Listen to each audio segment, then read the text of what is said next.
అందరికీ నమో నమః. ఇది సుపర్వాణవాణి విలాస పరమ కక్ష, అంటే అన్నిటికంటే ఉన్నత స్థాయి కక్ష. ఇందులో కావ్య ప్రౌఢ వాంగ్మయం, కావ్య నాటకాదులు టీచ్ చేద్దామని ఈ తరగతి. ఇది అత్యున్నత శ్రేణి. ఇప్పుడున్న తరగతులన్నిట్లో ఇది హైయెస్ట్. ఇది 3వ క్లాసు. మొదటి పాఠ్యాంశంగా మనము ప్రతిమా నాటకం తీసుకున్నాము, భాసుడిది.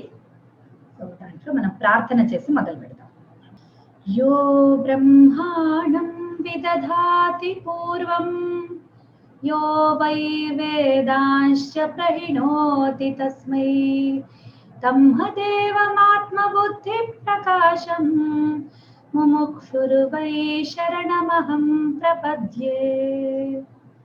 వక్రతుండ మహాకాయ సూర్యకోటి సమప్రభ నిర్విఘ్నం కురు మే దేవ సర్వకార్యేషు సర్వదా. సరస్వతి నమస్తుభ్యం వరదే కామరూపిణి విద్యారంభం కరిష్యామి సిద్ధిర్భవతు మే సదా. మనము ప్రతిమా నాటకం గురించి, భాసుడి గురించి 2 తరగతుల్లో చెప్పుకున్నాము. సాధారణంగా కావ్యం గురించి కూడా మనం చెప్పుకున్నాము. ఎట్లా ఉంటాయి సంస్కృత కావ్యాలు, వాటి ఉద్దేశం ఎట్లా ఉంటుంది, ఇప్పుడు కాలంలో, ప్రస్తుత కాలంలో వాటి ప్రాధాన్యం ఏంటి, మొదలైన చాలా విషయాలు మనము విపులంగా చర్చించుకున్నాము. తరువాత భాసుడి గురించి తెలుసుకున్నాము, ఆయన నాటకాల లక్షణాలు తెలుసుకున్నాము. దాని తర్వాత అవి ఎట్లా దొరికినాయి, ఏంటి వాటి భూమిక, అవన్నీ భాసుడి లక్షణాలు, గుణాలు, ఆ 13 నాటకాల కథ అంతా మనం తెలుసుకున్నాం. ఇప్పుడు ఇంకా మనం వాటి నుంచి ప్రతిమా నాటకం ప్రారంభించుకుంటున్నాము. దీని ప్రధాన పాత్రలు ఎవరంటే పురుష పాత్రలు. ఎప్పుడైనా ఒక నాటకం అనగానే పాత్రలు ఉంటారు, అంటే కథ ఉంటుంది. అవి పాత్రల ద్వారా, అంటే అభినయం ద్వారా కథను నిరూపిస్తారు. కాబట్టి పాత్రల పేరు తెలుసుకోవటం ముఖ్యము. అయితే ఇది రామాయణం ఆధారితమైందే కాబట్టి ఇందులో మనం పెద్దగా కొత్తగా తెలుసుకోవాల్సింది. రాముడు మనకు, ఇంకా మన అదృష్టం ఏంటంటే, భారతీయులు, మన హిందువుల భాగ్యం ఏంటంటే ఈనాటికి కూడా జనాలకు రాముడు అంటే ఎవరో తెలుసు. కాబట్టి మనం ఎక్కువగా పెద్దగా పరిచయాలు చేసుకోకర్లేదు, వీళ్ళందరూ మనకు తెలిసిన వాళ్లే. దశరథుడు, రాముడు, లక్ష్మణుడు, భరతుడు, శత్రుఘ్నుడు, సుమంత్రుడు, సూతుడు అంటే రథ సారథి, ఓకే, భరతుడి సారథి. రావణుడు, కంచుకీయుడు, అంటే ఈయన చెప్తాను, పాత్ర వచ్చినప్పుడు చెప్తాను. స్త్రీలలో కౌసల్య, కైకేయి, సుమిత్ర, సీత, వీళ్ళు అవధాతిక. ఇంకా ప్రతిహారి, అవధాతిక వీళ్ళు ఉంటారు. ఓకే, ఇప్పుడు మొట్టమొదలు స్టేజ్ మీద విష్కంభకము అని ఒకటి ప్రదర్శిస్తారు. ఇదేంటంటే అన్నిటికంటే ముందు ఓపెనింగ్ సీన్, అంటే ఇంకా నాటకంది కాదు ఇది. నాటకంలో భాగంగా కాక వచ్చిన జనాల్ని మొట్టమొదలు అసలంటూ అడ్రస్ చేయటం అన్నమాట. ఓకే, ఇది మనం 13 ఆ నాటక లక్షణాలలో మనం ఏం తెలుసుకున్నాము, ఇవి చాలా సంక్షిప్తంగా ఉంటాయి భాసుడి కృతులలో అని తెలుసుకున్నాము. ఓకే, సో ప్రారంభ వాక్యం గుర్తుండుంటే మీకు, నాంద్యంతే తతః ప్రవిశతి సూత్రధార, నాంద్యంతే తతః ప్రవిశతి సూత్రధార అని మొదలవుతుంది. వేరే వాటిల్లో సూత్రధారుడు స్టేజ్ మీదకి వచ్చాక ఎవరో వేరే వాళ్ళు నాంది పాడతారు వేరే నాటకాల్లో. ఇందులో ఈయన నాంది పాడడు, దానికంటే ముందర నాంది పాడిన సూచి లేదు. నాంది అంతంలో ఆయన వచ్చాడు అని చెప్తాడు. అయితే ఆయన వచ్చిన తర్వాత ఊరుకోడు, ఆయన ఒక శ్లోకం ఏదో చెప్తాడు. ఆ శ్లోకము నాంది లాగా ఉంటోంది. అందుకనే సూత్రధార కృతారంభై అని అన్నాడని చెప్పాను కదా బాణుడు. ఆ విధంగా ఇక్కడ మనం అవన్నీ సమన్వయం చేసుకుంటూ మనం నాటకం చూద్దాం. నాటకం చూసిన ఫీలింగే రావాలి మనకి. సంస్కృత భాషా శిక్షణం చూడండి, ఇది ఒక చాలా పెద్ద ఛాలెంజ్. అందుకనే భాష మంచి పట్టు ఉన్న వాళ్ళు దీనికి ఆడియన్స్ గా కావాలి. ఎందుకంటే ఇప్పుడు మనము భాషా విషయాలు నిర్ణయించడం అంటే భాషలో ఉన్న న్యూయాన్సెస్ చర్చించుకోవచ్చు, కొత్త పదాలు వచ్చినప్పుడు వాటిని చర్చించుకోవచ్చు. కానీ మన నాటకాన్ని ఎంజాయ్ చేయాలంటే కనీసం మనకు భాష రావాలి. ఏ విదేశీ భాషలోనో ఎంత మంచి సినిమా చూసినా మనకు ఆనందంగా, మన తెలుగులో అచ్చ తెలుగులో హాయిగా మనం కూర్చొని చూస్తే మనకు ఆనందం కలుగుతుంది. అంటే అప్పుడు మనకి అవన్నీ చెప్పక్కర్లేదు. అట్లాగే ఇది కూడా. ఓకే. సో సూత్రధారుడు వచ్చి పాడుతున్నాడు అన్నమాట. సీతా భవః పాతు సుమంత్రతుష్టః సుగ్రీవరామః సహ లక్ష్మణశ్చ यो रावणार्य प्रतिमश्च देव्या विभीषणात्मा भरतोऽनुसर्गम् सीता भवः पातु सुमन्त्रतुष्टः सुग्रीवरामः सह लक्ष्मणश्च यो रावणार्य प्रतिमश्च देव्या विभीषणात्मा भरतोऽनुसर्गम् ఏదో పాడాడు, ఏదో ట్యూన్లో అయినా పాడాడు పాపం, మనం కష్టపడ్డాం. సో ఇందులో ఫస్ట్ మనం పదాలు చూద్దాము. సీతాభవ, ఓకే, సుమంత్రతుష్ట, సీతాభవ పాతు సుమంత్రతుష్ట, సుగ్రీవరామ సహ లక్ష్మణశ్చ, యః రావణారి అప్రతిమః చ దేవ్యా విభీషణాత్మా భరతః అనుసర్గం. ఓకే. సో ఇందులో పదాలన్నీ మనకు చూస్తుంటే ఫస్టే మనకు అర్థమైపోతాయి. ఏదో సీత కనిపించింది, సుమంతుడు కనిపించాడు, సుగ్రీవుడు కనిపించాడు, రాముడు కనిపించాడు, లక్ష్మణుడు కనిపించాడు, రావణుడు కనిపించాడు, ఓకే, విభీషణుడు కనిపించాడు, భరతుడు కనిపించాడు. సరేనా? సో ఇవన్నీ పదాల సమన్వయంతో భాసుడు ఏం ట్రై చేస్తున్నాడు అంటే పాతు, రక్షించుగాక, ప్రధాన క్రియను మొట్టమొదలు పట్టుకోవాలి. పాతు, రక్షించుగాక. ఓకే. సో ఎవరు పాతు, ఎవరు రక్షించుగాక అంటే ఆ లక్షణాలన్నీ చెప్తున్నాడు. ఓకే. అనుసర్గం పాతు, ప్రతి జన్మలో రక్షించుగాక. ఓకే, ఇది రెండు ప్రధానం. కహ పాతు, సీతాభవ, సుమంత్రతుష్ట, ఇవన్నీ కూడా వరుసగా వస్తాయి. సో సీతాభవ, సీతకు లోకమైన వాడు. ఓకే. సీతకు ఎవరైతే మొత్తం లోక, భవ అంటే ప్రపంచం అన్నమాట. ఓకే. సో భవ శబ్దము లోక సూచకమైనదన్నమాట. ఓకే. దాని తర్వాత ఇప్పుడు ఇవన్నీ కూడా నిజంగా ఆ వ్యక్తులను సూచిస్తున్నాయా అంటే ఆ వ్యక్తులను సూచించట్లేదు. ఓకే. ఆ వ్యక్తుల పేర్లలో ఉన్న విశేషణమైన ఒక గుణాన్ని తీసుకుని రాముణ్ణి చెప్తున్నాడు అన్నమాట. అది సో సీతాభవ అంటే సీతకు, భవ అంటే క్షేమము అనే అర్థం కూడా ఉందంట. సో సీత యొక్క క్షేమమైన వాడు, సీతకు ఎవరు ఇష్టుడో అతను లోకమైన వాడు, ఏదన్నా తీసుకోవచ్చు. పాతు, రక్షించుగాక. ఓకే. సీతాభవ పాతు. సుమంత్రతుష్ట, సుమంత్రుడి చేత సంతోషపడ్డవాడు అని ఒక మీనింగ్. ఎందుకంటే సుమంత్రుడు ఒక మంత్రి, దశరథుడికి మంత్రి, రాముడికి కూడా సన్నిహితంగానే ఉంటాడు. సో ఇంకొకటి ఏంటంటే సుమంత్ర అంటే మంచి అడ్వైస్, పరామర్శ అని ఒక అర్థం ఉంది. సో మంచి అడ్వైస్ తోటి, మంచి పరామర్శ తోటి, మంచి సలహాతోటి, మంత్రణం అంటాం కదా. మంత్రణం అంటే యాక్చువల్లీ మనం మంత్రాలను చాలా సంకుచితార్థంలో మనం ప్రయోగిస్తాము. తెలుగులో సంస్కృత పదాలని తీసుకుని మనం చేసిన అన్యాయం అంతా ఇంత కాదు. అంటే అది తెలుగుకు నడుస్తుంది. నేను ఒకటే ముందు కాళ్ళ బంధంగా ఒక మాట చెప్పాను. తెలుగులో మంత్ర శబ్దాన్ని అంత అర్థం వరకు పరిమితం చేసి వాడటంలో ఎటువంటి తప్పు లేదు. మీరు మళ్ళీ మేము ఇవన్నీ తెలుగు భాషలో కూడా పాటించాలా అని మీరు అడగక్కర్లేదు. తెలుగు భాషలో పాటించక్కర్లేదు. మనం సంస్కృత సందర్భానికి వచ్చినప్పుడు తెలుగు అనే ఒక చిన్న డబ్బాని పక్కన పెట్టి ఆ డబ్బాలోంచి మనం బయటికి రావాలి. ఆ చిన్న డబ్బా, తెలుగు అనేది చిన్న డబ్బా, సంస్కృతం అనేది పెద్ద డబ్బా అనుకోండి.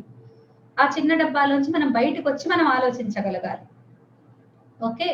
సో ఆ తెలుగులో మనకు తెలిసిన మంత్రం కంటే సంస్కృతంలో ఉన్న మంత్రానికి చాలా వ్యాపకమైన అర్థం ఉంది, చాలా ఎక్కువ అర్థం ఉంది. అందుకనే ఆ మంత్ర శబ్దము పరామర్శ, సలహా, ఇంకా కష్టంలో ఉన్నప్పుడు చెప్పే కౌన్సెలింగ్ అనే అర్థంలో వాడతారనమాట చాలా చోట్ల. ఇప్పుడు విదురుడు ఆయన ధృతరాష్ట్రుడికి చేసింది కూడా మంత్రణమే. ఆయన కూర్చొని అంటాడు నాకు నిద్ర పట్టట్లే, ఏం చేయాలి, తదితరాలు ఏవి జరిగినాయి అది మంత్రణం కిందికే వస్తుంది. మంత్రులు చేసేదంతా మంత్రణమే. ఓకే, కాబట్టి ఆ మంత్రణం అనేది అక్కడ వ్యాపక అర్థంలో తీసుకోవాలి. సో ఆ తెలుగు యొక్క సంకుచితత్వం మనని సంస్కృత సందర్భంలో బంధించకుండా చూసుకోవటము మనం సంస్కృతం నేర్చుకోవటం అవుతుంది. ఓకే, సో సుమంత్ర తుష్ట, మంచి మంత్రణము చేత అంటే ఆయనకు మంచి మంత్రులు ఉన్నారు అని ఒక స్ఫురణ.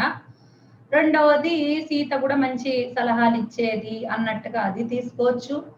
లేదా సుమంత్రుడి చేత ఆయన ఆనందిస్తున్నవాడు ఆ అనుబంధం చేత అని ఇంకొక అర్థం.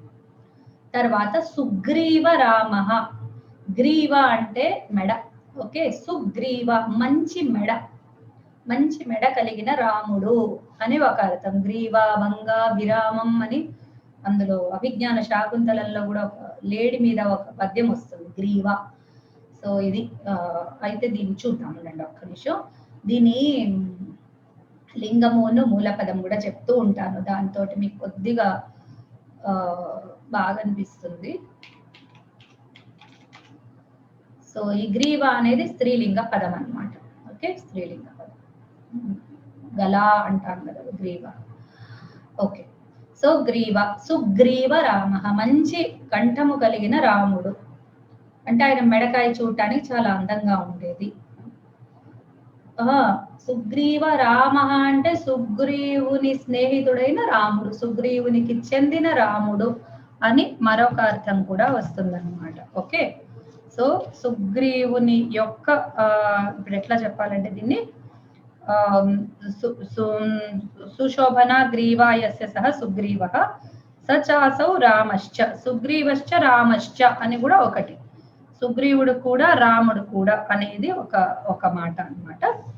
సో సుగ్రీవ రామ సహ లక్ష్మణశ్చ, లక్ష్మణుడితో పాటు ఉన్నవాడు. ఇందులో పెద్ద వేరే శ్లేషలు ఏమీ లేవు మనకి. సహ లక్ష్మణుడు అంటే లక్ష్మణుడితో పాటు, లక్ష్మణేన సహ వర్తతే ఇది సహ లక్ష్మణ. ఓకే, ఇది బహువ్రీహి సమాసము, సరేనా. సో ఆయన తర్వాత యహ రావణారి, రావణారి అప్రతిమశ్చ. ఓకే, ఇది ఎట్లా చెప్పాలంటే రావణుడు ఎవరికి, అరి అంటే శత్రువు, రావణుడు ఎవరికి శత్రువో వాడు, లేదా రావణుని యొక్క శత్రువు, ఇద్దరు రాముడే. రావణుడు ఎవరికి శత్రువు, రాముడికి శత్రువు. రావణుడి శత్రువు ఎవరు, రాముడు.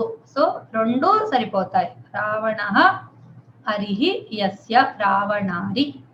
అయితే అక్కడికి ఆగిపోలేదు, అప్రతిమశ్చ, రావణారి అయ్యి అప్రతిముడైన వాడు రాముడు అని ఒక అర్థము. ఓకే, అంటే రావణుడికి శత్రువైన అప్రతిముడు. అప్రతిముడు అంటే ఎటువంటి మన ఇది మన తులన అంటాం కదా, పోల్చటానికి, పోలిక లేనివాడు. ఓకే, ఈయన ఇటువంటి వాడు, ఈయనలాగా ఉంటాడు. ఇప్పుడు మన ధనవంతులలో కుబేరుడు అంతటి వాడు అంటే ఒక కుబేరుడు ఒక ప్రతిమ అయినాడు.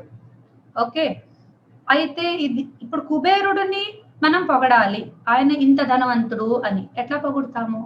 అప్రతిముడు, ఆయనే ఇంకొకళ్ళకి ఉపమానంగా ఉంటాడు, కానీ ఆయనకు ఉపమానం చెప్పటానికి ఎవరు లేరు. ఆ విధంగా ఉన్నవాడని అప్రతిమః అంటారు. సో రావణారి అయిన అప్రతిముడు అని ఒక మాట. ఇంకొకటి ఏంటంటే అది నాకు నచ్చలేదు, అందుకని తీసుకోవట్లేదు, ఊరికే చెప్పి వదిలేస్తాను. సాటి లేని శత్రువు కలిగిన వాడు. ఓకే, అంటే అతని శత్రువు గొప్పవాడు, అతని శత్రువు సాటి లేని వాడు. అప్రతిముడైన రావణుడు అరిగా కలిగిన వాడు, రావణారి అప్రతిమశ్చ అని అంటే చ వాడాడు, అందుకని ఆ మీనింగ్ రాకూడదు. మోస్ట్లీ ఆ మాట మనం వేయటానికి లేదు. ఓకే, అయితే ఎందుకు రావణారి అతనికి శత్రువైనాడు అంటే దేవ్యా. ఓకే, రావణుడు ఎందుకు శత్రువైనాడు అంటే దేవ్యా. ఓకే, అందుకని సో రావణస్య అరి. ఓకే, రావణారి తేషు అప్రతిమ. లేదా ఇంకొక మాట ఏంటంటే రావణుడి యొక్క శత్రువులందరిలో, ఓకే, రావణుడి యొక్క శత్రువులందరిలో అప్రతిముడు. ఇది ఇంకొక మూడవ అర్థం. అంటే రావణుడి శత్రువులు ఇందరు అని తీసుకుంటే అందులో ఈయన సాటి లేనివాడు, అంటే చాలా గొప్ప శత్రువు. అయితే రెండో అర్థం కూడా మనం ఎందుకు తీసుకోవచ్చు అంటే ఇప్పుడు అందులో ఇప్పుడు సాటి లేని శత్రువు అంటే మరి గెలిచాడు కదా రావణుడి మీద, ఓకే, గెలిచాడు కాబట్టి ఈయన అప్రతిముడే అవుతాడు. కాబట్టి అప్రతిముడైన శత్రువు కలిగి ఉండటం కూడా ఒక గొప్ప క్వాలిటీనే అవుతుంది. సో రావణారి అప్రతిమశ్చ దేవ్యా, దేవి కారణంగా. దేవి అంటే ఎవరు? ఇక్కడ సీతమ్మ అన్నమాట. ఓకే, సో దెన్ విభీషణాత్మ. విభీషణుడు అనే మాటకి భీషణ అనే శబ్దం ఉంది. విభీషణుడు రావణుడి తమ్ముడు, మనకు ప్రసిద్ధమైన మాట అది. కానీ ఇక్కడ విభీషణాత్మ అంటే చాలా భయం కొలిపే స్వరూపము కలవాడు అని ఒక మీనింగ్ ఉంది. ఓకే, భయం కొలిపే స్వరూపము కలవాడు విభీషణాత్మ. ఓకే, భరత అనుసర్గం. భరత, ఇక్కడ విభీషణుడు స్ఫురించాడు, రావణుడి తమ్ముడు. ఎందుకంటే ఆయన రామభక్తుడు కాబట్టి బాగుంది. భరత అనుసర్గం. భరత అంటే భరించువాడు, అంటే భరించటం అంటే తెలుగులో భరించటం. మళ్ళీ అగైన్ మన తెలుగు మనం బంధించకూడదు. భరించువాడు అంటే పోషించువాడు, ఎట్లా చెప్పాలి, సస్టైన్ అంటే ఒక సపోర్ట్ చేసేవాడు అన్నట్టుగా తీసుకోవాలి. సో లోకానికి సపోర్టర్ కదా ఈయన, విష్ణు అవతారం కదా. విష్ణు ఎవరు? స్థితికారుడు. కాబట్టి ఈయన భరతుడైనాడు, ఈయన కూడా స్థితికారుడు కాబట్టి భరత. పైగా రాజు కూడా, ఈ అవతారంలో ఆయన రాజు కూడా కాబట్టి భరత అనుసర్గం పాతు. ప్రతి జన్మకి మమ్మల్ని రక్షించుగాక. ఓకే, సీతాభవ పాతు సుమంత్రతుష్ట సుగ్రీవరామ సహ లక్ష్మణశ్చ యో రావణార్యప్రతిమశ్చ దేవ్యా విభీషణాత్మ భరతోనుసర్గం. ఓకే, ఈ విధంగా ఈ శ్లోకం యొక్క అర్థం మనం చెప్పుకున్నాము. ఓకే, మరొక్కసారి సీతాభవ, సీత యొక్క లోకమైన వాడు, సీతకు క్షేమమైన వాడు. సుమంత్రతుష్ట, మంచి ఆలోచనలతోటి మంచి పరామర్శలతోటి సంతోషపడువాడు. ఓకే, సుగ్రీవరామ, మంచి కంఠము కలిగిన, అందమైన కంఠము కలిగిన వాడు. సహ లక్ష్మణశ్చ, లక్ష్మణుడు తోడుగా ఉండువాడు, మంచి లక్షణములు కలిగిన వాడు అని కూడా. లక్ష్మ అంటే ఒక గుర్తు. ఓకే, రాముడి అవయవాలు, అంగాలు అన్ని కూడా సాముద్రిక శాస్త్రం ప్రకారం చాలా ప్రశస్తమైనవి అంటారు. సో అటువంటి మంచి లక్ష్మ, అటువంటి సంకేతాలన్నీ కలిగిన వాడు అని కూడా, అంటే లైట్ గా అవి కూడా తీసుకోవచ్చు. సో యహ రావణారి అప్రతిమశ్చ. సో రావణుడి శత్రువులలో గొప్పవాడు, లేదా రావణుడి శత్రువైన గొప్పవాడు, రావణుడి వంటి గొప్ప శత్రువు ఉన్నవాడు, ఏదన్నా తీసుకోవచ్చు. దేవి కారణం చేత. ఓకే, విభీషణాత్మ, బాగా కూడా భయపెట్టే ఇది కలిగిన వాడు. ఎట్లా విభీషణాత్మ అంటే ఈయన అడుగుతాడు కదా, వాల్మీకి ఏమడుగుతాడు నారదుణ్ణి, కస్య బిభ్యతి దేవాశ్చ జాతరోషస్య సంయుగే. ఆయన సౌమ్యమైన వర్తన కలవాడు రాముడు. కానీ ఎప్పుడైతే యుద్ధంలో ఆయన నిలబెడతాడో, యుద్ధంలో ఆయనకు కోపం వస్తుందో, ఆ కోపాన్ని చూసి దేవతలు సైతం, అంటే దేవతలు అంటే ఈయన మనిషి కదా, ఇప్పుడు ఈయన మనిషి అని కోన్వస్విన్ సాంప్రతం లోకే గుణవాన్ కష్ట వీర్యవాన్ కదా. ఆయన అడిగింది లోకంలో అడిగాడు, ఈ లోకంలో అడిగాడు. స్వర్గంలో ఎవరున్నారు, లేకపోతే పాతాళ లోకంలో ఎవరున్నారు, అవేంటి ఆ సప్తలోకాలు ఉన్నాయి కదా, భూర్భువ స్వహ మహా జన తప సత్యం, వీటన్నిట్లో ఎవరున్నారని అడగలేదు, భూలోకంలో మాత్రమే అడిగాడు. కాబట్టి మనిషి. సో అటువంటి మనిషి కూడా యుద్ధంలో నిలబడితే దేవతలు సైతం భయపడ్డారు. అటువంటి క్వాలిటీ మనిషి ఎవరు అని అడిగాడు. ఎందుకు అడిగాడు? ఎందుకంటే ఒక ఏ సందర్భానికి తగినట్టుగా ఆ సందర్భంలో ఉండాలి. ఇప్పుడు ఈ శ్లోకంలో కూడా విభీషణాత్మ అని ఎందుకు చెప్పాడు? విభీషణుడు పేరు చెప్పటం స్టైల్ కోసం ఏదో వాడాడా? కాదు. సో నిజంగానే రాముడు యుద్ధంలో నిలబడి రామ రావణ యోరి యుద్ధం రామ రావణ యోరివా అన్నాడు కాళిదాస్. ఆ యుద్ధం ఎందుకు భయంకరంగా ఉంది? ఎందుకు భయం కొలుపుతున్నది? ఇద్దరు వీరుల మధ్యలో అయినందుక కాదు. రాముడు కూడా ఎంత సౌమ్యుడైనప్పటికీ యుద్ధం ఉంది, రాక్షసుల సందర్భం ఉంది అంటే ఆయన ఒక్క అడుగు కూడా వెనక్కు వేయలేదు. చాలా వీరుడు ఆయన. ఈ క్వాలిటీ ఎవ్వరూ హైలైట్ చెయ్యరు రాముడిలో. చాలా తక్కువ మంది అంటే ఏదో చెప్పి వదిలేస్తారు. ఎంతసేపటికి ఆయన అందంగా ఉన్నాడు, సామోహన రూపాయ ఇవే చెప్తూ ఉంటారు. ఎంతసేపటికి ఆయన సౌమ్యంగా మాట్లాడేవాడు. అవునండి, సౌమ్యంగా మాట్లాడు. రాక్షసులతో కూర్చొని బాగున్నారా అండి? పూర్వభాషి, మితభాషి, హితభాషి రాక్షసుల విషయంలో ఉన్నాడా? లేడు కదా. సో ఆ క్వాలిటీ కూడా ఉందంటే సీతాభవ, సుమంత్ర తుష్ట, సుగ్రీవ రామ ఇవన్నీ బాగున్నాయి. సో రావణారి అప్రతిమ ఇదొకటి చాలా ఇంపార్టెంట్. ప్లస్ విభీషణాత్మ చాలా భయం కొలిపే స్వరూపం కలిగిన వాడు. ఆయనకు కనుక కోపం వచ్చింది అంటే, లేకపోతే ఏదన్నా అధర్మం జరిగింది అంటే ఆయన చాలా ఆయన్ని చూస్తే ఆయన దగ్గరకు వెళ్ళాలంటే కూడా భయం వేస్తుంది. ఓకే, అటువంటి వాడు భరత పోషించేవాడు. సింపుల్ బ్లూ ధాతు. ఓకే, ఇప్పటికి ఈ సూత్రధారుడు ఈ శ్లోకం చెప్పాడు. ఇది అయిపోయిన తర్వాత ఇప్పుడు ఈ శ్లోకాలు చూసి మనము ఆ కాలంలో అందరు శ్లోకంలో మాట్లాడుకునేవారండి అని అనటానికి లేదు. నాటకాలలో అట్రాక్షన్ కోసము వర్సెస్ చెప్తారు. ఎవరు కూడా అది పాసిబుల్ కాదు ఎప్పుడూ కూడా. ఇప్పుడు కృష్ణుడు అర్జునుడు యుద్ధ భూమిలో శ్లోకాల్లో మాట్లాడుకున్నారా అంటే అంత ఛందస్సులో కూర్చటం చాలా కష్టం.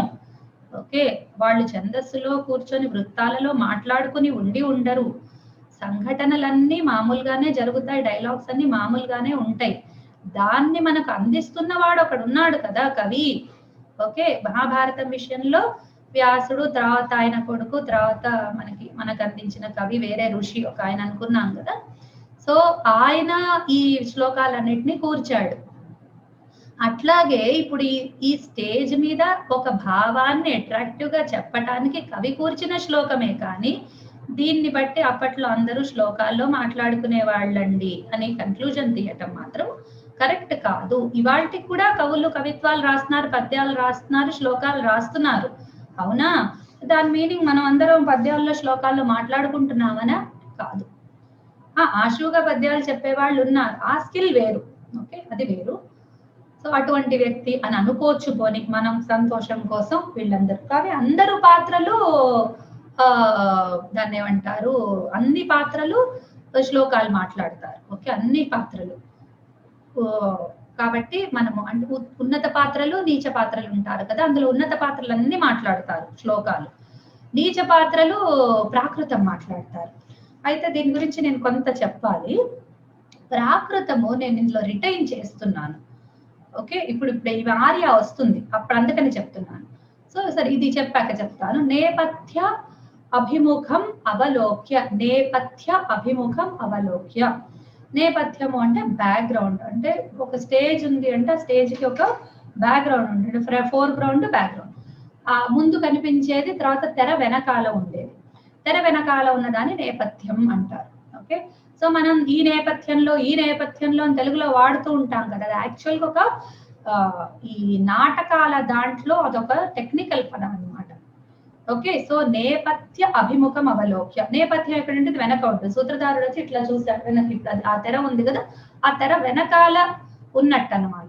సో ఆయన ఆ తెర వైపు ఇట్లా చూసి అభిముఖం అవలోక్య అంటే ఆ తెర వైపు చూసి అవలోక్య చూసి ఆర్యే ఇతస్తావత్ అని పిలిచాడు. ఆయన పాడే పద్యం పాడేసి ఆర్యే ఇతస్తావత్ అన్నాడు. ఆర్య అంటే ఓ అమ్మాయి, ఒక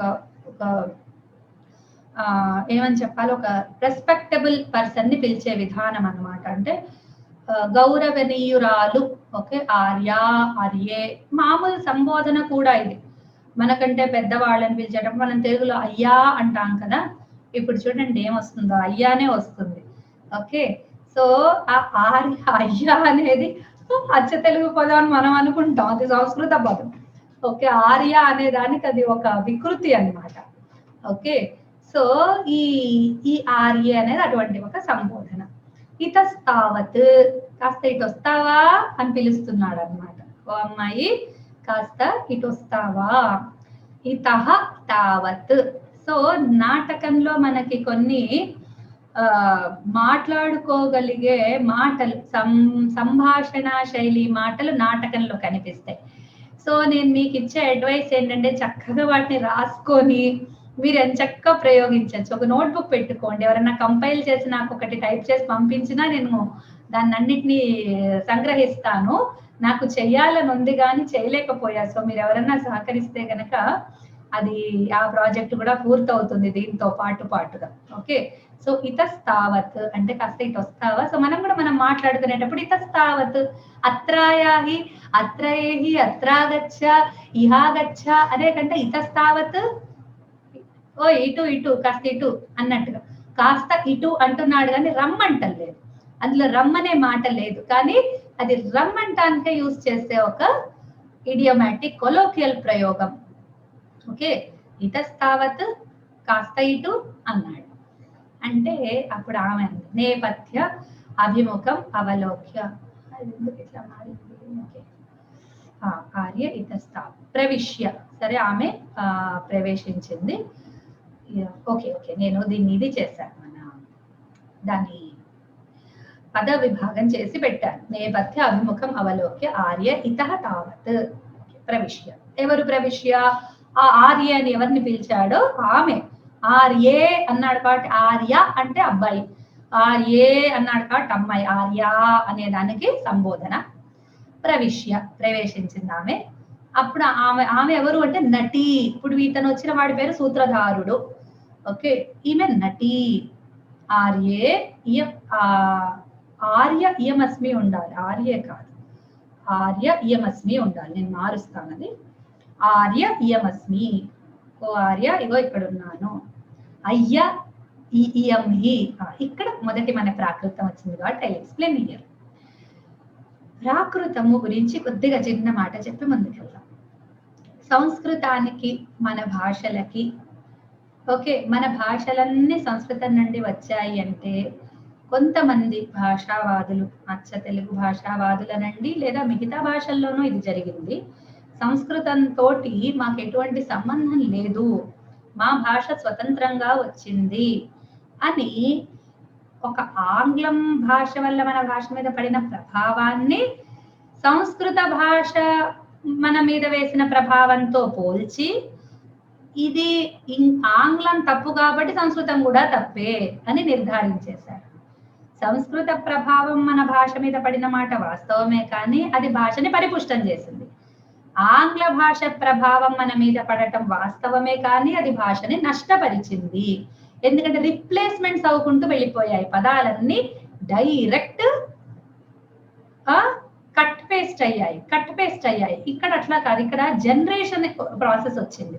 అంటే మనం పదాలని ఇప్పుడు ఇందాక చెప్పా కదా, మంత్ర పదము, ఆ తర్వాత ఇంకా చాలా పదాలు మనకి టకాటక. ఇప్పుడు భృధాతు, భరించుట, ఇవన్నీ మనకి ఇప్పుడు భర్ అయింది. ఇంచు అనేది తెలుగు ప్రత్యయం. సో తెలుగు ప్రత్యయం పెట్టేసుకొని వాడు. మరి ఇన్నాళ్ళ నుంచి మనం ఇంగ్లీష్ వాడుతున్నాము. కమించటం అటువంటివి ఉన్నాయి. కమ్ అంటే రావటం. ఓకే, సో వాడు కమించాడు అని ఇప్పటికి అంటున్నామా మనము? అంటలేదు. కాబట్టి అవి మన భాషతోటి ఏ రకమైన పూర్తి అనుబంధాన్ని పొందలేదు ఆంగ్ల పదాలు. పైగా వాడు ఇప్పుడు బ్రేక్ తీసుకుందాం దాని మీద మనం ఒకళ్ళది స్పీచ్ విన్నాను, గరికపాట అయిందో ఎవరితో. సో బ్రేక్ తీసుకుందాన్ని ఏ విధంగానూ మనం ట్రాన్స్లేట్ చేయలేని, సో సామెతలు రిప్లేస్ అయిపోతూ ఉన్నాయి. Now the ball is in your court అంటే నేను వార్తల్లో వింటాను, ఇప్పుడు బాల్ వాళ్ళ కోర్టులో ఉంది. సో మన సామెతల్ని వచ్చేది తినేస్తోంది, మన ఫ్రేజెస్ ని తినేస్తోంది, మన ఇడియమ్స్ ని తినేస్తోంది. సంస్కృతం అట్లా చెయ్యలేదు. సరే, ఇది ఈ నేపథ్యంలో ఒక స్టడీ ఏదన్నా చెయ్యాలి అనుకుంటే మనకి ఒక లింక్ గా పనిచేసిన ఒక భాష ఉంది. అంటే తెలుగు స్వతంత్రంగా వచ్చింది అనేది నిజమే కావచ్చు, సంస్కృతం తర్వాత ప్రభావం పడింది నిజమే కావచ్చు. కానీ మనం ఎస్టాబ్లిష్ చేసేటప్పుడు ఈ పదాల సంస్కృతంలో ఉన్నట్టు దొరకవు. మనకు తెలుగు నుండి సంస్కృతం ఎస్టాబ్లిష్ చేద్దామంటే డైరెక్ట్ లింక్ దొరకదు. ఆ మధ్యలో ఒకటి ఉంది, దాని పేరు ప్రాకృతం. లుప్తమైంది ఏదైనా ఉంది అంటే ఇప్పుడు ప్రాకృతాలు ఎవ్వరూ మాట్లాడట్లేదు.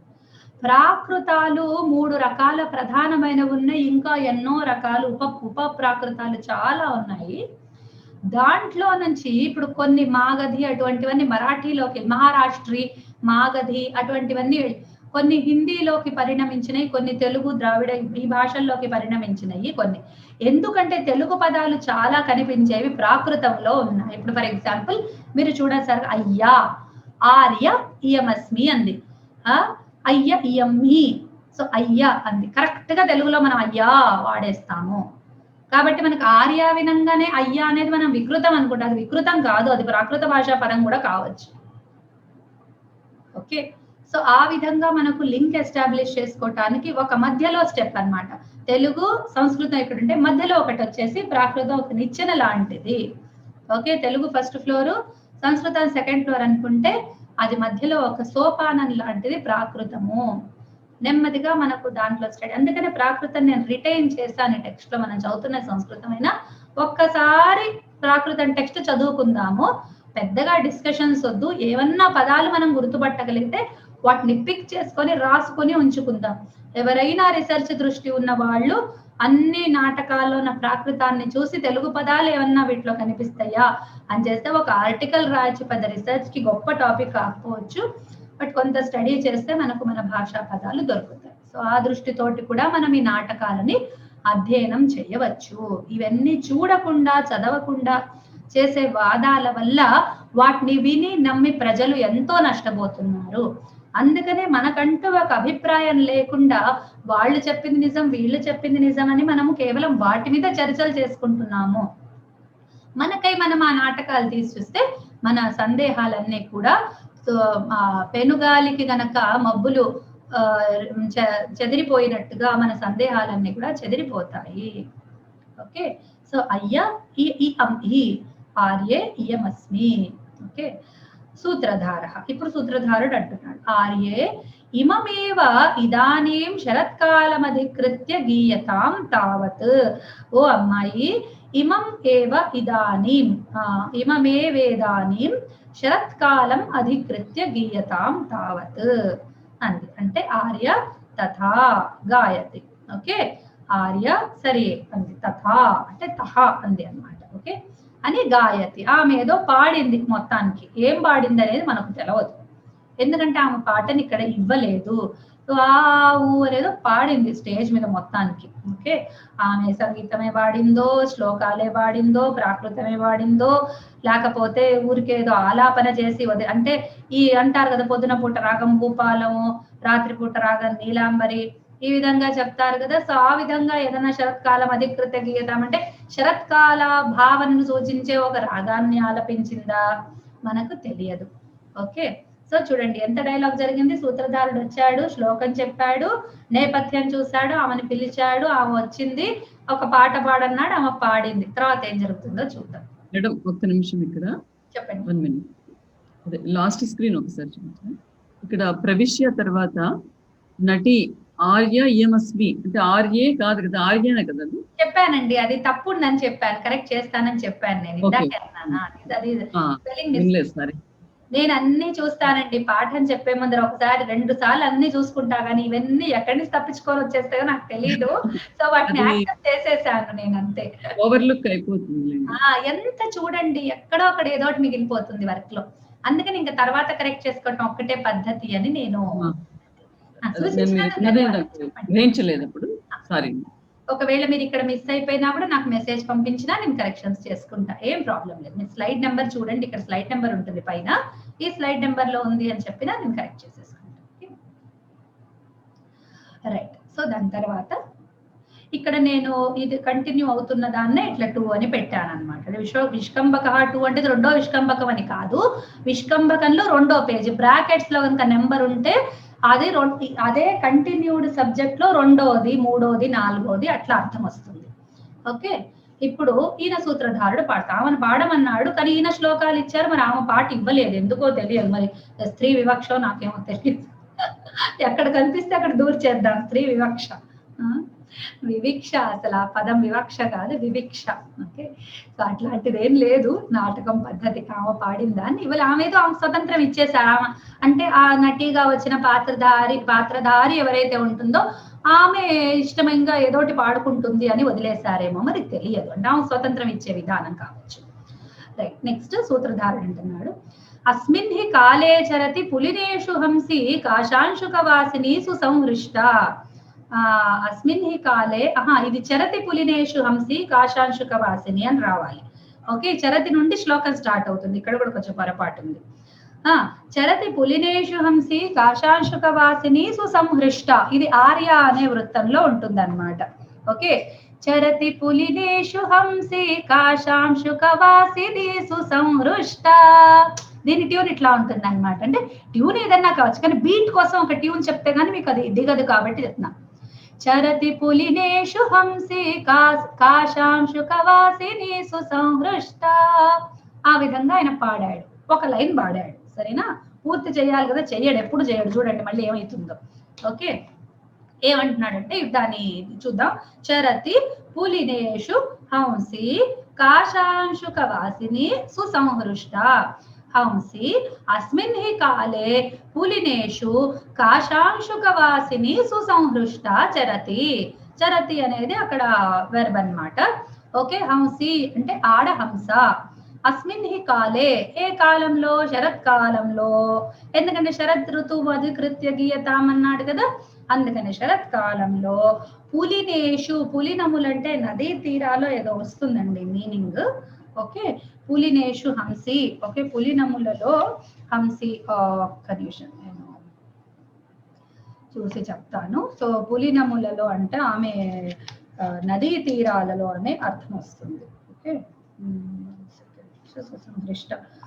the female swan is gone to reap flowers, who's about to cage on the sandy banks. అది ఇసుక నిండిన ఇవి ఉంటాయి కదా, ఇప్పుడు మనం గంగా నది చూస్తాం కదా కాశీలో, ఎట్లా ఉంటుంది అక్కడంతా ఇసుక ఉంటుంది, అది ఆ పార్ట్ ని పులినా అంటారు. సో ఆ పులినేషు హంసి, ఆ ఇసుక తిన్నెల మీద ఆమె ఆడహంస తిరుగుతున్నదట, ఆనందంగా, సుసంహృష్ట ఆనందించినదై తిరుగుతున్నది. అండ్ ఎటువంటి రూపం ఆమెది ఆ హంసది అంటే కాశాంశుక వాసిని, కాశ అనే పువ్వుల వంటి అంశుకములు ధరించింది అట, అంటే అటువంటి వస్త్రములు ధరించింది అని చెప్తున్నాడు అనమాట. ఓకే, తెల్లనివి అని, ఆ కాశ పుష్పాలేవో తెల్లగా ఉంటాయిట. ఓకే, కాశ అనేవి రీడ్ ఫ్లవర్స్ అని చెప్తున్నారు, మనకు తెలియదు అవేంటో, ఒకసారి లేకపోతే గూగుల్లో కొట్టి చూస్తాను, ఏమైనా దొరుకుతుందేమో దాన్ని. రీడ్ ఫ్లవర్ అంటే ఎట్లా ఉంటుందో చూద్దాం. రీడ్ ఫ్లవర్ కనిపిస్తే చూస్తా, ఉన్నాయండి రీడ్ ఫ్లవర్. అయిపోతే ఇవి చూపిస్తాను అండి, ఇమేజెస్ ఉన్నాయి, వీటిని నేను స్క్రీన్ షేర్ చేసి చూపిస్తాను, జస్ట్ సెకండ్. సో ఇక్కడ చూడండి, ఇగో ఇట్లాంటివి అంటే, ఇగో చూడండి, ఇగో ఇక్కడ ఉంది కదా ఈ ఫ్లవర్స్, రీడ్ ఫ్లవర్ అని కొడితే ఇది వచ్చింది. సో ఇవి తెల్లగా ఉన్నాయి, రెల్లి పూలు లాంటివి. ఓకే ఓకే, నాకు కొంచెం ఈయన కూడా పోతనామాత్యులు కూడా సరస్వతీదేవిని వర్ణించిన శ్లోకం పద్యంలో ఉంది కదా, శారద నీరదేవి పటీర కాస మందార, అది వస్తుంది. ఇవి, సో ఇవి రెల్లి పూలు. ఓకే, సో ఈ విధంగా ఇవి, రైట్ రైట్. సో అటువంటి వస్త్రములు ఆమె ఆ హంసి ధరించి ఆనందంగా తిరుగుతున్నది అని అయింది. దాని తర్వాత మళ్ళీ నేపథ్యం నుంచి చెప్పాను కదా, పూర్తి కూడా చేయకుండా నేపథ్యం నుంచి ఆర్య ఆర్య అని వినిపించింది. ఓకే, అయ్యా అయ్యా అంటే ఎవరో ప్రాకృతం మాట్లాడే పాత్ర. ఓకే, అయ్యా అయ్యా అని బ్రాకెట్ లో ఉంది, అందుకని నేను బ్రాకెట్ లో ప్రాకృతం పెట్టాను. ముందు ఎట్లా అంటే రివర్స్ ఉండింది, అసలు యాక్చువల్ గా ప్రధాన డైలాగ్ ప్రాకృతంలో ఉండి దాని ట్రాన్స్లేషన్ సంస్కృతంలో ఉండాలి, కానీ నేను ప్రిఫర్ చేసేది సంస్కృతం ఫస్ట్ పెట్టి ప్రాకృతం సెకండ్. బుక్ లో అట్లాగే ఉంది మంచిగా, సరే అని ఐ ట్రైడ్. సో అయ్యా అయ్యా అని ఏదో వినిపించింది వెనక నుంచి, అంటే అన్న డైలాగ్ బ్రాకెట్ లో ఉన్నదేనండో, మీరు అది దృష్టిలో పెట్టుకోవాలి. డైలాగ్ ప్రాకృతమేను అంటే నాటకంలో ఆ డైలాగ్ పాత్ర ప్రాకృతమే మాట్లాడింది, కానీ మనకు అర్థం కాదు కాబట్టి మనం దాన్ని సంస్కృతంలో పెట్టుకున్నాము. ఓకేనా? ఆకర్ణ్య సరే పదభవ సుసంహృష్ట అని ఇట్లా పాడుతున్నాడు. ఆర్య ఆర్య అని వినిపించింది, అయ్యా అయ్యా అని వినిపించగానే చూశాడు. ఓకే, ఆకర్ణ్య విని సూత్రధారుడు భవతు విజ్ఞాతం, ఆయనకు అన్న అర్థమైపోతాయి కదా మరి ఏం జరుగుతుందో వెనకాలని తెలుసు కదా సూత్రధారుడికి. భవతు విజ్ఞాతం నాకు తెలిసిపోయింది. అర్థం ఇది ఒకటి. భవతు విజ్ఞాతం కూడా మీరు తీసుకోవచ్చు, ఉన్నది ఉన్నట్టు తీసుకోవచ్చు. ఒకటి ఇతస్తావత్, ఇంకొకటి భవతు విజ్ఞాతం. అర్థమైంది. ఇది కూడా మనం ప్రయోగాల్లో వాడుకోవచ్చు, మంచి ఇడియోమాటిక్ భాష అవుతుంది. ఓకే, ఇప్పుడు ఆ ఫస్ట్ లైన్ చెప్పాడు కదా, ఇప్పుడు దాని సెకండ్ లైన్ పూరిస్తున్నాడు. ముదిత నరేంద్ర భవనే త్వరిత ప్రతిహార రక్షీవా. ఓకే, సో ఆ ప్రతిహార రక్షి ఆమె లాగా. ఓకే, ముదిత నరేంద్ర భవనే త్వరిత ప్రతిహార రక్షి. ప్రతిహార రెండు పదాలు ఉన్నాయి. నరేంద్ర భవనే త్వరిత ప్రతిహార రక్షి ఇవ ముదిత. ఎవరు? ఆ హంసి ఉన్ను ప్రతిహార రక్షి ఈ ఇద్దరిని కంపేర్ చేసుకుంటూ ఆయన శ్లోకాన్ని పూర్తి చేసేసాడు. అయ్యా అయ్యా అని వినిపించింది కదా, ఆమె ఎవరు ఇప్పుడు? ప్రతిహార రక్షి అన్నమాట. ఆమె గొంతు అది, అంటే ఒక స్త్రీ వాయిస్ వెనక నుంచి నేపథ్యం నుండి వినిపించింది. ఓకే, సో ముదిత ఇవ సుసంహృష్ట, హంసి సుసంహృష్ట, ప్రతిహార రక్షి ముదిత, హంసి పులినేషు, ప్రతిహార రక్షి నరేంద్ర భవనే. ఓకే, కాశాంశుక వాసిని అంటే అది కూడా ఇక్కడ అప్లై అవుతుంది, ఇక్కడ చెప్పలేదు. త్వరిత ఒకటి ఉంది, అక్కడ త్వరిత చెప్పలేదు. ఓకే, చరతి అన్నాడు. ప్రతిహార రక్షివ, సో చరతి అక్కడ అప్లై అవుతుంది, ఇక్కడ అప్లై ఇవ అన్నారు కాబట్టి దాని వలె చరతి, ఆ హంసి వలె ఈ ప్రతిహార రక్షి కూడా చరతి అని వస్తుంది ఒక మీనింగ్. ఓకే, సో నరేంద్ర భవనే త్వరిత ప్రతిహార రక్షి ఇవ ముదిత. సో పింక్ ఉన్నవన్నీ అన్వయాలు. ఓకే, ఈ బ్లూలో ఉన్నది మూలము. నిష్క్రాంతో అయిపోయింది. ఇదే నేను అన్నది, ఈ భాసుడు చాలా బుజ్జిగా ఉంటాయి. సో స్థాపన కంప్లీట్ అయిపోయింది. ఒక్కసారి మళ్ళీ చూడండి ఎంత చిన్న స్థాపన. సూత్రధారుడు వచ్చాడు, చదివాడు, ఆమెను పిలిచాడు, ఆమె పాడింది, అతను ఒక శ్లోకం చెప్పాడు, ఆ శ్లోకం మధ్యలోనే ఒక వాయిస్ వినిపించింది, దాని తర్వాత అర్థమైంది అన్నాడు, వెళ్ళిపోయినారు. ఆ రెండో లైన్ చెప్పేసి వెళ్ళిపోయినాడు. ఇంతే, ఇంత చిన్న స్థాపన.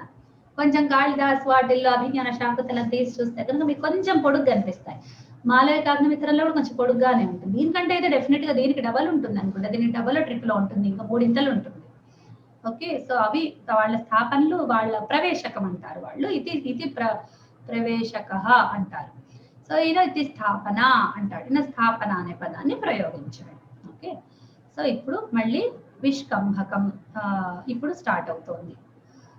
ఇందాకడిది ఇది అదే కంటిన్యూ అవుతోంది.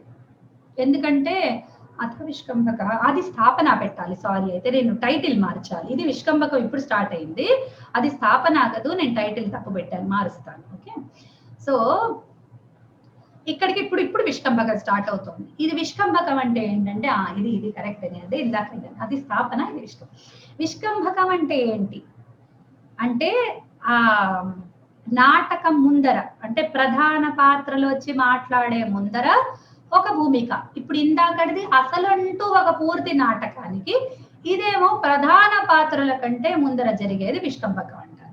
సో ఇటువంటి చిన్న చిన్న విష్కంభకాలు కొంచెం కనెక్టర్స్ లాగా పనికి వస్తాయి అన్నమాట. అంటే మనము మెయిన్ స్టోరీ తోటి కనెక్ట్ చేయటానికి ఈ చిన్న చిన్న సంఘటనలని కవి వాడుకుంటాడు అనమాట. ఓకే, సో అథ విష్కంభక ప్రవిశ్య ఆర్య కహిహ కంచుకీయానాం సన్నిహిత అని ప్రతిహారి అడిగింది. ఇప్పుడు ఆమె ప్రవేశించేది, ఇప్పుడు వీళ్ళిద్దరు వెళ్ళిపోతారు. ఇది స్థాపన అన్నాడు కాబట్టి ఒకసారి కర్టెన్ వేసేయటమో లేకపోతే డార్క్ చేసేస్తారు స్టేజ్ మొత్తం లైట్లన్నీ తీసేస్తారు. తీయంగానే వాళ్ళిద్దరు గబగబా లోపలికి వెళ్ళిపోతారు. వెళ్ళిపోయి ఆ ఎవరైతే నేపథ్యంలో గొంతు వినిపించిందో ఆ వ్యక్తి బయటకు వస్తుంది. ఆమె వచ్చి మళ్ళీ ఆమె పొజిషన్ తీసుకున్న తర్వాత లైట్లు వేస్తారు. ఇట్లా ఉంటుంది స్టేజ్ మీద. ఓకేనా, సో ప్రవిశ్య ఇప్పుడు ఆమె మొదలు ఆమె ఎంటర్ అయిందని ఆర్య గతిహ కంచుకీయానాం సన్నిహిత, అయ్యా ఎవరిక్కడ కంచుకీయుల్లో ఎవరి దగ్గరలో ఉన్నారు అని అడిగింది. ఆమె స్టేజ్ మీదకి వస్తూనే ఇది ఆమె డైలాగ్, కహ ఇహ అదనమాట. ఓకే, దాని ప్రాకృతం చూద్దాము. అయ్య కో ఇహ కంచు ఈ ఆణం షణ్ణిహిదో అని అంది. ఓకే, ఆ చెప్పిన డైలాగ్ అది మనకు అర్థం కాదు కాబట్టి మనం సంస్కృతంలో చెప్పుకున్నాము. ఓకే, కంచుకీయ అంటే ఎవరు? ఇప్పుడు ఎవరిని పిలిచింది? కంచుకి, కంచుకి లేదా కంచుకీయ, కాంచుకీయ, ఇట్లా ఈ రకాల పదాలు ఉంటాయి. ఈ పాత్ర ఎవరు అంటే ప్రతిహారి అంటేనేమో వెయిటర్, వెయిట్రెస్ అంటాం కదా ఆమె, అందుకని ఆమె ప్రాకృతం మాట్లాడుతుంది. వెయిట్రెస్ ఇస్ నీచ పాత్ర. నీచ పాత్ర అంటే చెడు పాత్ర అని కాదు, తక్కువ స్థాయి, అంటే వాళ్ళ పాపం సుసంస్కృతమైన భాష, చాలా హై లెవెల్ థింకింగ్ ఇవన్నీ ఉండవు, చాలా సింపుల్ పీపుల్ ఉంటారు వాళ్ళు. Okay, base people. So base people అయిన తర్వాత నెక్స్ట్ ఈ కంచుకి అనేవాడు నెక్స్ట్ లెవెల్ వాడు అనమాట. అతను జనరల్ గా ఒక వృద్ధుడు ఉంటాడు, ఒక పొడుగాటి వస్త్రం ధరిస్తాడు, అంటే పైనుంచి కిందాక ఒకటే వస్త్రం ఉంటుంది, ఒక ఇట్లా షర్ట్ లాగా వేసుకొని అది కింది దాకా పొడుగాటి షర్ట్ అన్నమాట, అది వేసుకొని ఉంటాడు. జనరల్ గా గడ్డం ఉంటుంది పొడుగ్గా, ముసలి ఆయనే ఉంటాడు, కొంచెం 50-60 పైబడ్డవాడే ఉంటాడు. అతను కాస్త పనులు అవి చూసుకుంటూ ఉంటాడు, అంటే అటు ఇటు పనులు చూసుకుంటాడు. పెద్దవాడు కాబట్టి ఇతను జనరల్ గా బ్రాహ్మణుడు ఉంటాడంట, అంటే దాంట్లో రాశారు, నాకు తెలియదు, కమెంటరీస్ లో రాశారు. కాబట్టి అతను ప్రాకృతం మాట్లాడాడు, అతను సంస్కృతమే మాట్లాడతాడు.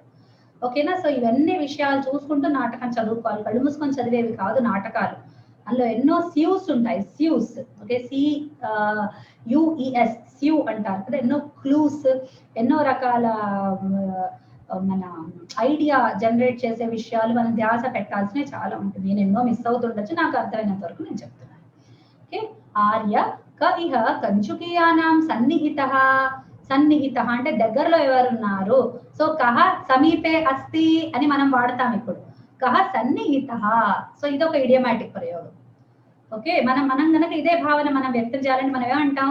కహ సమీపే అస్తి, కహ నికటే అస్తి, కహ మమ పార్శ్వే అస్తి, ఈ విధంగా వాడతాం. సో కహ సన్నిహిత అనేది ఎవరి దగ్గరలో ఉన్నాడు అనేది ఒక ఇడియమాటిక్ ప్రయోగం. కంచుకీయానాం అంటే ఇక్కడ కంచుకీయానాం అనే దాని మీద కూడా ఒక మాట చెప్పాలి. నిర్ధారణ షష్ఠి అని ఒకటి ఉంటుంది. నిర్ధారణ అర్థంలో షష్ఠి సప్తమి రెండు వాడతారు. కంచుకీయుల యొక్క అని మీనింగ్ తీసుకోకూడదు ఇక్కడ. కిన్కున్ యొక్క లోన్ లోపల అనే షష్ఠి ఇక్కడ రావట్లేదు, ఇక్కడ నిర్ధారణ షష్ఠి వస్తుంది. అది సంస్కృతంలోనే అర్థం అవుతుంది, అది తెలుగులో రాదు. అలా తెలుగులో కూడా ఉంది. ఇప్పుడు రాజులలో రాముడు శ్రేష్ఠుడు, అక్కడ రాజులలో అంటే రాజుల యొక్క రాముడు శ్రేష్ఠుడు అనే, రాజులందరినీ ఒక జట్టుగా తీసుకుంటే అందులోంచి రాముడు గొప్పవాడు అని కదా. సో ఇక్కడ అది చెప్తుంది, కంచుకీయానాం కహ సన్నిహిత, ఉన్న కంచుకీయులందరిలో కూడా ఇక్కడ ఎవరు దగ్గరలో ఉన్నారు. సో అది నిర్ధారణ వంటిది అనమాట. ఓకే, సో కంచుకీయానాం క ఇహ సన్నిహిత. ప్రవిశ్య, ఎవరు ప్రవిశ్య? ఎవరిని పిలిచింది? కంచుకీని కదా పిలిచింది, నెక్స్ట్ ఎవరు వస్తారు? కంచుకీయ వస్తాడు. సో ఫస్ట్ ప్రతిహారి వచ్చింది, తర్వాత కంచుకీయ వచ్చాడు. భవతి ఇయమస్మి కిం క్రియతాం. భవతి అంటే ఓ అమ్మాయి, ఏంటి భవతి భిక్షాందేహిలో భవతి ఉంటుంది కదా అది. ఓకే, భవతికి హ్రస్వం అన్నమాట, భవతి. అయమస్మి, ఈ అయమస్మి కూడా పచ్చి ఇడియోమాటిక్ ప్రయోగం సంస్కృతంలో. సో అచ్చ తెలుగు అని ఉన్నట్టు అచ్చ సంస్కృతం అనేది అన్నా అంటే అయమస్మి, ఇయమస్మి అనేవి వాటిల్లో ప్రయోగాలు. అయమస్మి అంటే ఆలోచించారా? అయం, అయం అంటే అతడు, అస్మి అంటే ఉన్నాను, అతడు ఉన్నాను ఏంటి ఆలోచించండి. చెప్తున్నాడేమో అక్క. అదే అమ్మా, ఇడియోమాటిక్. అది గ్రామటికల్ గా ఆలోచిస్తే అర్థం కాదు, అది చెప్తున్నాను. అంటే ఒక పదం చదవంగానే మనకు అర్థం అయిపోతుంది, కానీ మీరు దాన్ని గ్రామటికల్ కూడా అప్లై చేయగలగాలి కదా. అయం అనే పదము అతడుని సూచిస్తుంది, అవునా? అయం అస్మి, ఇయం అస్మి అంటున్నారు వాళ్ళు. ఓకే, ఆమె పిలిచింది కదా ఎవరున్నారు అని, వాడిని నేనే ఇక్కడ ఉన్నాను అన్నట్టుగా వస్తుంది. అన్నట్టుగా కాదు, జనరల్ గా ఇదిగో నేను అన్నట్టుగా వచ్చేస్తారు. నేనున్నాను అనే వస్తారు వాళ్ళు. అతడు నేను అనేలాగా వస్తుంది, అంటే వచ్చాను ఇదిగో అన్నట్టుగా, ఇదిగో వస్తున్నాను అన్నట్టుగా కూడా ప్రయోగిస్తారు. దాన్ని అట్లా మనం అన్వయం చేసుకోవాలి, మరీ లిటరల్ గా తీసుకోవటానికి లేదు దీన్ని. ఓకే, అందుకు ఓకే మా క్లాస్ లో అదే చెప్పారు, ఆ మాటే చెప్పారు మాకు. ఓకే, అయమస్మి ఇయమస్మి అంటే అది కేవలం ఇడియోమాటిక్ ప్రయోగం. ఇదిగో ఉన్నాను, ఇదిగో ఇక్కడ ఉన్నాను, ఆర్ నేనున్నాను అని చెప్తాడు అనమాట. ఓకే, అతడు ఉన్నాను అని వస్తుంది మామూలుగా. ఓకే, అతడు. నెక్స్ట్ కిం క్రియతాం, ఏమి చేయవలసింది ఏమున్నది. ఓకే, ఏమి చేయవలసింది ఉన్నది. కిం క్రియతాం అంటే ప్రతిహారి అంటుంది.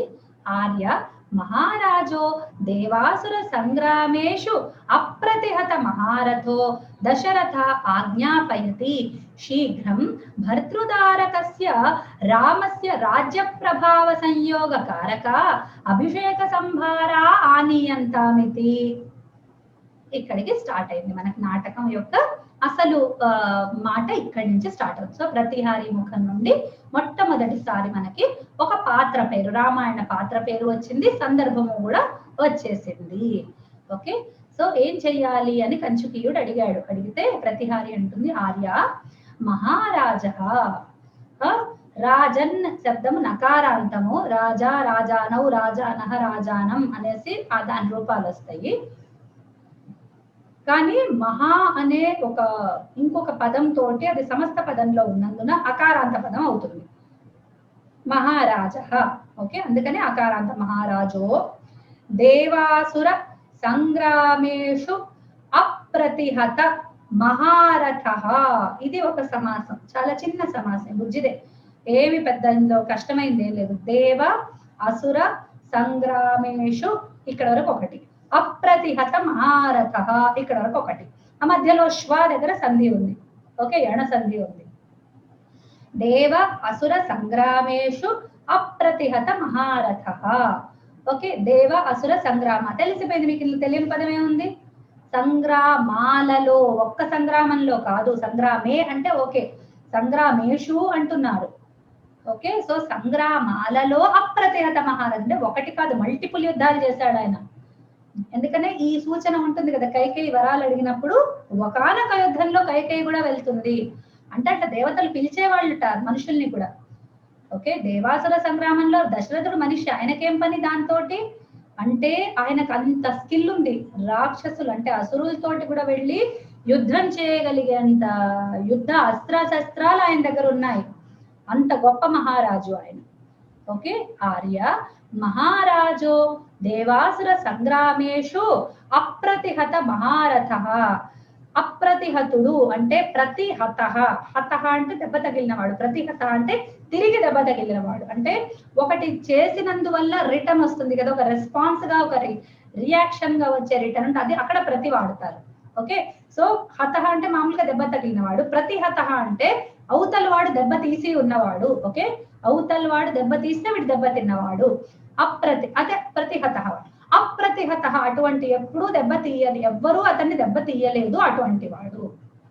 ఓకే, అప్రతిహత మహారథ అతని రథము ఎన్నడూ కూడా ప్రతిహతం కాలేదు.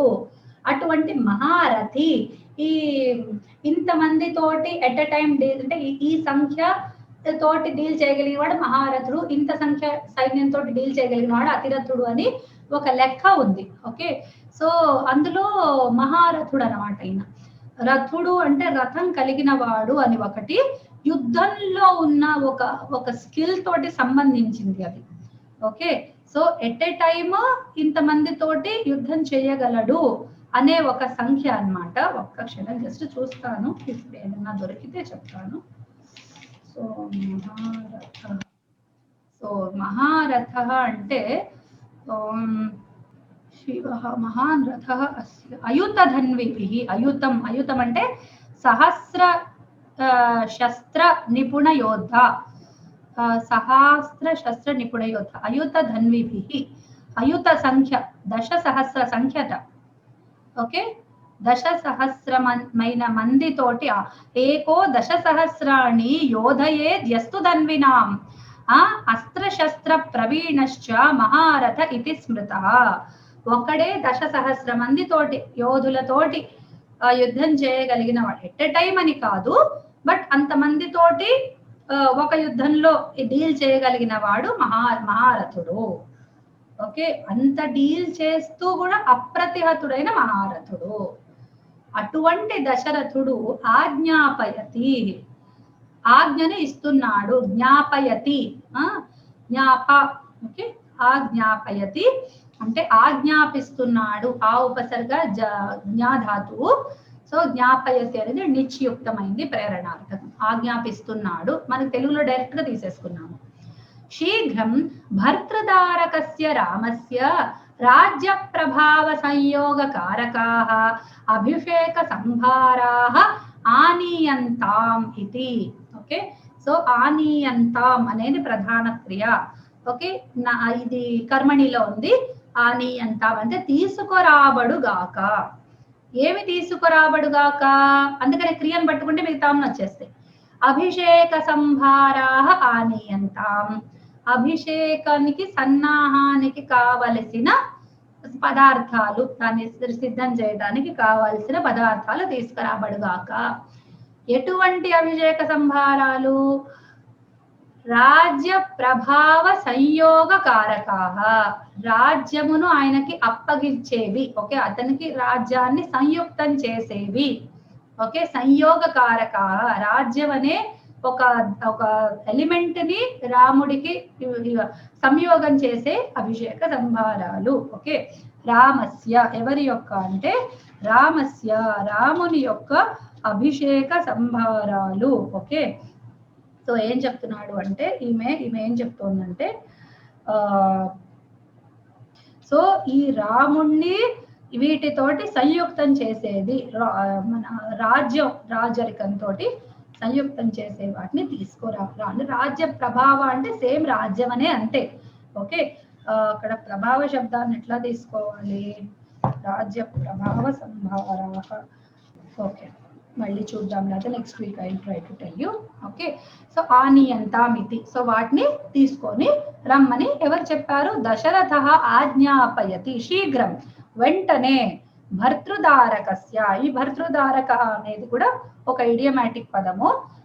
దారక అంటే పుత్రుడు అని, సో భర్తృ అంటే మన ఆయన దశరథుడి పుత్రుడు.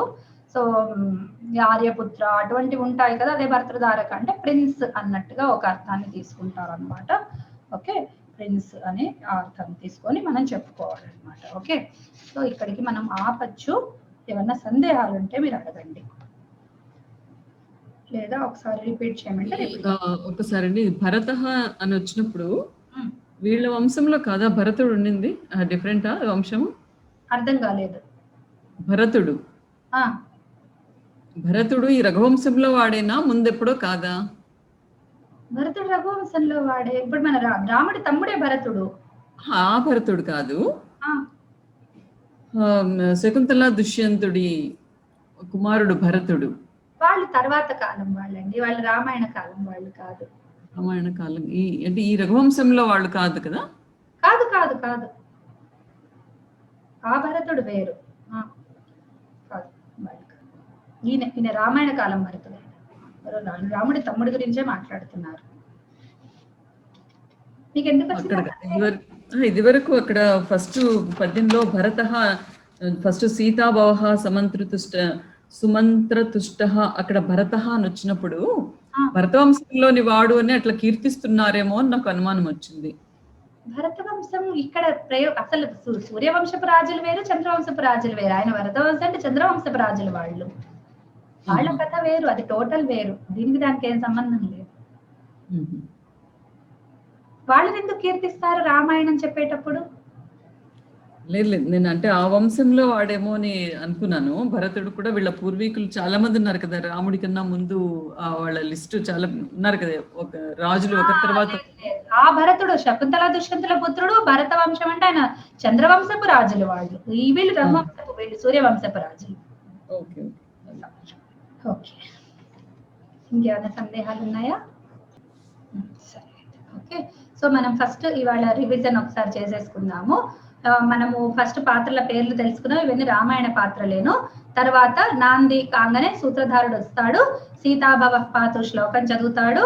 చదివిన తర్వాత నేపథ్యాన్ని చూసి ఆమెను పిలుస్తాడు, ఆమెవరు నటిని పిలుస్తాడు.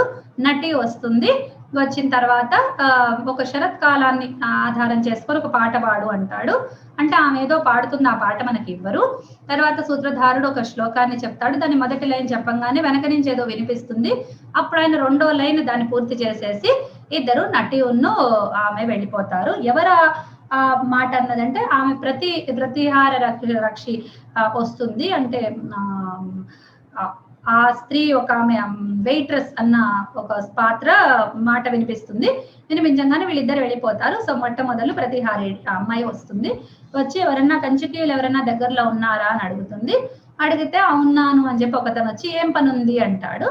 అంటే అయ్యా మహారాజు ఇట్లా దశరథుడు ఆజ్ఞాపించాడు, వెంటనే రాముడి అభిషేక సామాగ్రిని కొంచెం ఏర్పాటు చేయండి అని అంటాడు. ఇక్కడతోటి వాటి అంశం అయిపోయింది.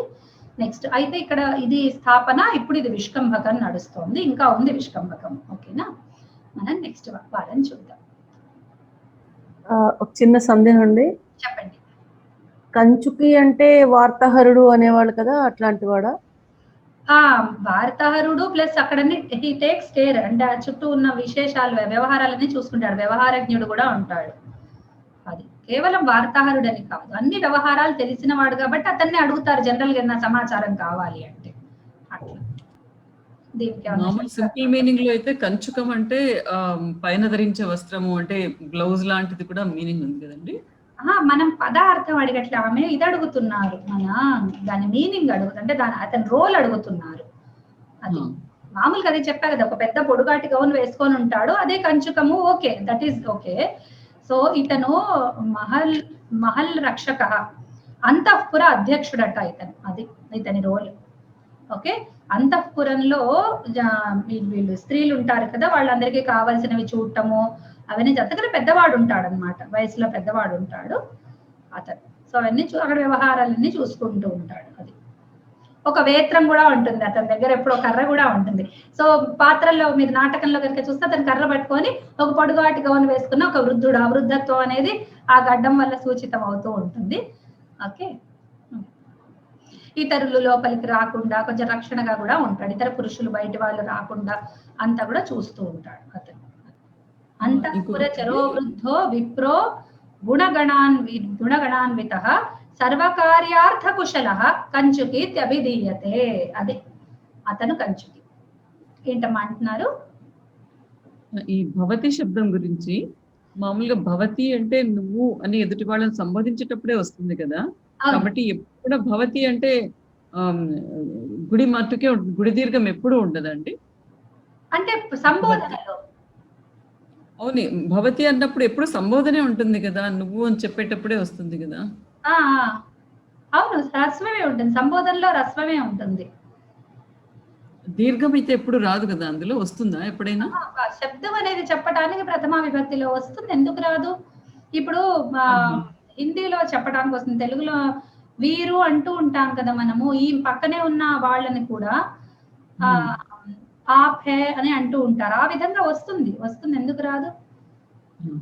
అంటే నీవు వెళ్తున్నావు అన్నప్పుడు భవతి గచ్చసి గచ్చతి అని చెప్పాలి. మీరు చాలా కుశలులు అంటానికి అక్కడ సంబోధన వాడం కదా మనం,